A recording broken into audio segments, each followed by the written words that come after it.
దాఖలాలు లేదండి. Okay. Srikanth first నుంచి డే 1 నుంచి టీడీపీ కార్యకర్త, ఈ పూటకు కూడా టీడీపీ కార్యకర్త, ఈ పూటకు కూడా ఆయనకి చంద్రబాబు నాయుడు గారన్న ఆయన నమ్మే దైవం ఒకరున్నారండి. ఆ దైవం అన్న కూడా అభిమానం. ఇప్పుడు ఇలా నేను మాట్లాడుతున్నారని శ్రీకాంత్ కు తెలిసినా కూడా నన్ను తిడతారండి. ఓకే. నేను బిగ్ టీవీలో నేను తెగిసి ఇప్పుడు ఇక మీదట కూడా నా ప్రాణాలు ఉంటాయని కూడా నాకు నమ్మకం లేదండి. ఎందుకంటే నేను ఈ రోజు ఓపెన్ అయిపోయాను. ఓకే. నేను నా ఎస్పీ ఆఫీస్కి వెళ్ళి గ్రీవెన్స్ లో టౌన్ డిఎస్పీ గారికి పిటిషన్ కూడా ఇచ్చానండి. ఫలానా రౌడీ షీటర్లు నేను రానివ్వడం లేదు వాళ్ళని, వాళ్ళ రాజకీయాలకి అడ్డంగా ఉన్నాను నేను రానివ్వడం లేదు. అది శ్రీకాంత్ కి చాలా బ్యాడ్ నేమ్ వస్తుంది. నేను ఆయనతో జీవితం పంచుకోవాలి, ఇలాంటి బ్యాడ్ మార్క్స్ ఏమి ఆయనకి అంచకూడదు అని నేను రానివ్వడం లేదు. కాబట్టి వాళ్ళు నా మీద పగబట్టారు, వాళ్ళ వల్ల నాకు ప్రాణహాని ఉందని కూడా నేను అర్జీ రూపంలో గ్రీవెన్స్ లో ఇచ్చానండి. దాని మీద నాకు అసలు కనీసం ఒక మెసేజ్ కూడా రాలేదండి. నేను దినకర్ మీద ఇచ్చాను ఒక పిటిషన్, ఇట్లా నాకు ప్రాణహాని ఉందని ఒక పిటిషన్ ఇచ్చాను, నాకు సెక్యూరిటీ కల్పించండి అని ఆ పిటిషన్ లో నేను మెన్షన్ చేశాను. కొన్ని జడ్జిమెంట్స్ కూడా నేను కోట్ చేశానండి దాన్ని.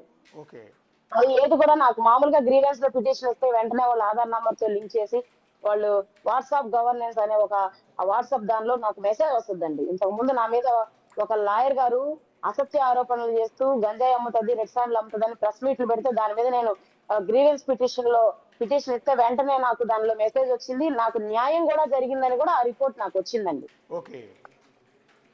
ఈ వీడియోలు బయటకు రావడానికి జగదీష్ కుట్రే కారణం అండి.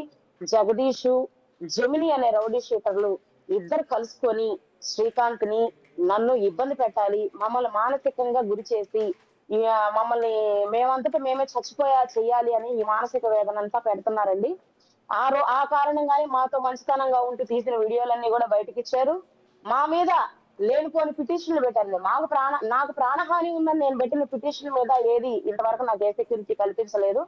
జెమిని, జగదీష్ పెట్టినటువంటి పిటిషన్ మాత్రం దాని మీద మాత్రం వేగవంతమైనటువంటి సమర్థవంతమైనటువంటి ఎంక్వైరీలు అన్ని జరుగుతా ఉన్నాయండి. నేను అడుగుతా ఉన్నానండి, ఇవన్నీ కూడా శ్రీకాంత్ చేత కూటమి ప్రభుత్వ నాయకులు ఎవరు ఎందుకు చేయించారు, దేనికి చేయించారు? జైల్లో ఉండే వ్యక్తితో మీకేం పని? మీ స్వలాభం కోసం మీరు వెళ్ళి అతని దగ్గర స్వలాభం పొంది ఈ రోజు అదే రౌడీ షీటర్ల చేత ఇంత వీడియోలు బయటకు వస్తుంది. ఎందుకు నోరు మెదపడం లేదని నేను అడుగుతున్నాను. నేనైతే పేర్లు అయితే బయటపెట్టనండి, ఎందుకంటే అది నాకు చాలా ప్రమాదం.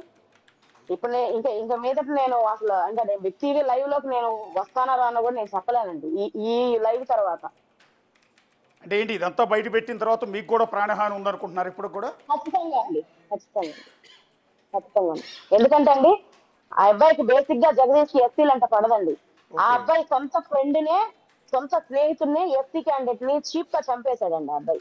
జస్ట్ మాటలు తేడాతో చంపేశాడు. నేను ఒక ఎస్సీ మహిళని ఆ క్యాస్ట్ వద్దన్నా అని శ్రీకాంత్, మీకు చేతనైతే శ్రీకాంత్ ఇంటర్వ్యూ పెట్టైనా మీరు మీడియా సమావేశం తీసుకొని లైవ్ తీసుకొని అడగండి. ఆ మాట చెప్పాడా లేదని శ్రీకాంత్ చెప్పగలడండి. అంటే మీరు ఎస్సీ సామాజిక వర్గానికి చెందిన మహిళ కాబట్టి అతను మిమ్మల్ని పెళ్లి చేసుకోవద్దని చెప్తూ ఉన్నాడు. అంటే శ్రీకాంత్ వేరే కులానికి సంబంధించిన వ్యక్తి అండి. వాయి బ్రాహ్మణ్ క్యాస్ట్ అండి శ్రీకాంత్.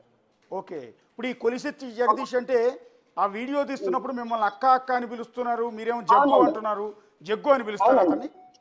ఆ జగ్గు బాయ్ అంటారండి. నెల్లూరులో ఆయనకి చాలా పేరుంది. జగ్గు బాయ్ అంటే తెలియని వాళ్ళు ఎవరు లేదండి. ఈ జిల్లాలో ఆయనకు ఒక బాస్ ఉన్నాడండి, ఆయన పేరు శ్రావణ్.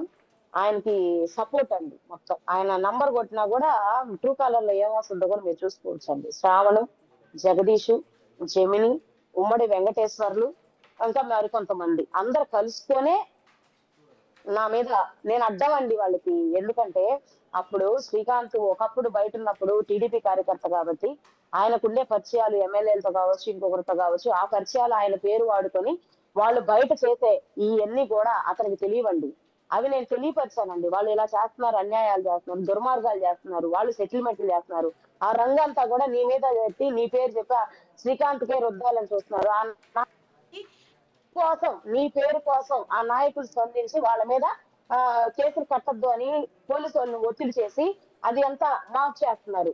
ఈ రంగు వద్దు మనకు కట్ చేసేయండి. అంటే పెళ్లి చేసుకుని బతకాలి అంటే వద్దు. నువ్వు ఒక ఖైదీవి, నేను ఒక ఆడపిల్లని, ఇక్కడి నుంచి వెళ్ళిపోదాం. ఈ జిల్లా నుంచి వెళ్ళిపోయి మనం హ్యాపీగా ఎక్కడన్నా బతుకుదాం.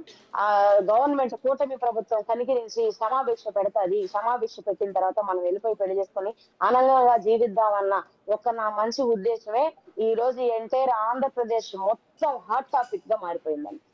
వాళ్ళు చేసినటువంటి తప్పుడు పిటిషన్లు కావచ్చు, వాళ్ళు చేసినటువంటి తప్పుడు ఆరోపణలు కావచ్చు, అనేక రకాల టీవీ ఛానల్స్ ని, పత్రికల్ని ఉపయోగించుకొని వాళ్ళు చేసే అసత్య ప్రచారాలు ఎన్ని కూడా అండి ఈ రోజు ఆంధ్రప్రదేశ్ లో నన్ను పాపులర్ చేయడమే కాకుండా నా ప్రాణాలకు హాని కలిగించే విధంగా ఇంత దాకా తీసుకొచ్చేసి రప్సర్ చేసి ఆంధ్రప్రదేశ్ మొత్తాన్ని ఉడికిచ్చేస్తుందండి.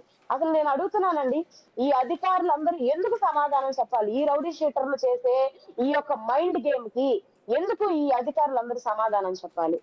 ఈ అధికారుల టైం ఎందుకు వేస్ట్ చేసుకోవాలి? అక్కడ ఏం జరిగింది? ఈ రోజు నేను నిజం చెప్తున్నానండి, ఇది నిజం కాదు అని ఏ అధికారినైనా నిరూపించమని చెప్పండి. సో ఇప్పుడు కొలిశెట్టి జగదీష్ నుంచి మీకు ప్రాణహాని